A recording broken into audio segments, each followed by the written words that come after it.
Hello everyone, I'm Dr. Ankita Harijee. I'm a consultant plastic surgeon. In this video, I'll be talking about eyelid plastic surgery. So the surgery which addresses upper and lower eyelid issues, they are called as blepharoplasty surgery. So as the aging happens, there will be weakening of the tissues which is supporting the structures around the upper eyelid and lower eyelid. So this leads to looseness of the skin in the upper eyelid area or lower eyelid area. Some people do develop bulging of the fat through that weakened tissue, and they also complain of puffiness of the lower eyelid or upper eyelid. So these are the issues which are addressed in this eyelid plastic surgery, which is called as blepharoplasty. So we are often asked who can get this surgery done.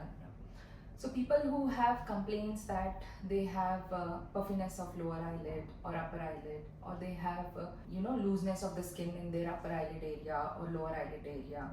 They also have the complaints that whenever they look at themselves in the mirror, their face looks sad, or they have an angry looking appearance, or they receive such complaints even from their families or friends.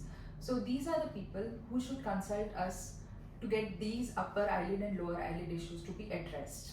So when people consult us for issues related to the upper eyelid, lower eyelid, skin laxity or puffiness, in the first consultation, we consult whether they have any ophthalmological issues, like whether they have any dryness or of the eye, or excessive watering of the eye. These all have to be addressed by the ophthalmologist, and it has to be taken care before they undergo surgery for the upper eyelid or lower eyelid. Along with that, in the first consultation, we also ask them that what medication they are on. If they are on any blood thinners, these blood thinners have to be stopped at least 1 week before they plan for the surgery. If they are taking any herbal medications or green tea, it is supposed to cause more bleeding, excessive bleeding. So we ask them to stop these things also 1 week before surgery at least. And even in the first consultation, we ask them to look at themselves in front of the mirror and show us what are their concern areas. Even the upper eyelid can be one of the concern areas, or it can be just lower eyelid puffiness or looseness of the skin, which is giving them a tired appearance or angry appearance or sad appearance, and they look more aged compared to their present age. So these all can be addressed in this blepharoplasty surgery. We are often asked whether this surgery requires an admission or a one-day stay in the hospital. No, this can be done as a daycare surgery. So when we say daycare surgery, it means you can come in the morning, get the surgery done, and then you can go back to home in the same day. You don't need an admission for this procedure. It's called as a daycare procedure for this reason. So this surgery can be done under local anesthesia. So we give a small amount of injection in the upper eyelid or lower eyelid, whichever the area has to be addressed, and then we do the surgery. Sometimes we have patients complaining that they are feeling anxious, so we give small amount of sedation where we put them to sleep and then perform the surgery.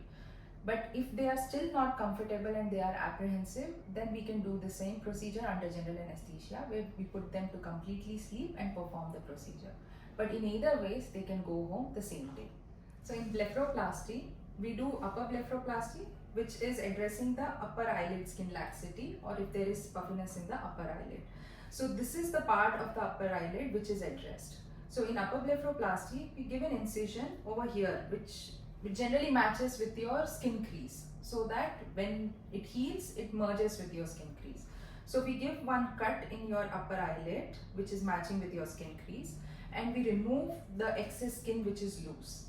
Sometimes we have to remove a part of the muzzle strip also, if that is contributing for the looseness of the skin. Sometimes they do have the complaint that they have a puffiness in the upper eyelid in this area. So in that case, we have to remove also the fat which is bulging out in this upper eyelid, and that would be removed in such a way that it smoothens out the upper eyelid. It should not be removed excess, or else there will be a hollowness in this part. So we have to remove only minimal amount of fat to give a smoothness in this upper eyelid. And then we stitch it up, we put sutures. Those sutures will be removed after 5 to 6 days. Okay, so when we do surgeries related to the lower eyelid, it is called as lower eyelid blepharoplasty. So if there is any puffiness or there is excess skin in the lower eyelid, that will be addressed in the lower eyelid blepharoplasty. So there are two ways to do it. The first way is called as transcutaneous blepharoplasty, where we give an incision just below the eyelash line. So it will be hidden in that area. and that through that we remove the excess skin and the excess fat which is causing the puffiness or which is causing the sagginess. So those two will be addressed through the approach outside the eye, just below the eyelid line. This is also, the sutures are put in this area and those sutures will be removed after 5 to 7 days. Considering it is put just below the eyelash line, it will be hidden in the skin crease and the scar won't be seen. Now there is one more approach which is called as transconjunctival blepharoplasty. In transconjunctival blepharoplasty, we only do it for patients who don't have excess skin looseness. It is done only for the patients who have just puffiness and they don't have hanging skin or loose skin. So in that case, we put an incision which is just inside the eyelid, not outside the eyelid. So there won't be any scar visible at all. But this is done only in the patients who have mild puffiness, not those who have loose skin and lot of puffiness. So this has to be taken into consideration when the surgery is being performed. So the incision is just inside the eyelid and the fat which is causing the bulging will be removed and there won't be any sutures applied, and this heals on its own and there won't be any visible scar in this kind of approach. So once surgery is done, there will be a swelling around the eyes. There is nothing to panic about it, that will settle down over a period of time. But to let the swelling reduce, we advise you to put cold compresses, that is ice pack, around the eyes, which has to be put at least every 2nd to 4th hourly, and that will help you to reduce the swelling faster. There might be bruising in some patients because of their thinness of the skin. That will also settle over a period of time. At least 7 to 10 days is given for this swelling or bruising to settle down. Following surgery, we also advise you to sleep in head up position, so that this also helps in the swelling to come down faster. When you go out, we ask you to protect your eye with sunglasses so that you don't do excessive of squeezing or squinting your eyes. That will also help to comfort your eyes. If you have any dryness or excessive tearing following surgery, do not worry. Some of the local topical drops will be advised, eye drops which will be advised, and that can be applied in the cornea, and it will help to reduce that dryness or excessive tearing. And sutures will be removed after 5 to 7 days. Coming to the scar will settle down over the period of time. Generally, the scars are always hidden in the skin crease area, so they won't be seen much. They will match with your whatever natural skin lines you have.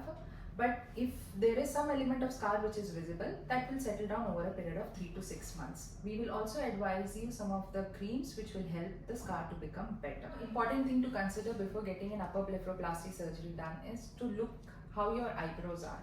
Because some of the patients, as they age, they also develop the droopiness of the eyebrows. So if the eyebrow is sagging down and there is also sagging upper eyelid skin, first we have to get this part of the eyebrow addressed. There has to be the lift surgery done for the eyebrows, and then only the upper blepharoplasty surgery has to be done. If you get upper blepharoplasty surgery done before the eyelid, the brow surgery, this will worsen your droopiness of the eyebrows. So kindly get this evaluated also in your first consultation. When we do the first consultation, we also look at the position of the eyebrows and then suggest you the same during the consultation. Okay. Many people ask us when to get this surgery done and can they get it done along with facelift surgery. So yes, this can be done independently also, irrespective of your other issues. Because this is a daycare procedure, you can just walk in and get this done. Sometimes if you are worried about that you have sagging face with the age related process, you can even get the facelift surgery done along with this procedure. But that would be done under general anesthesia completely. So this is the most common issue we encounter with aging, which can be reversed with this surgery, which we have described right now in this video. And this will make you look much younger with this procedure.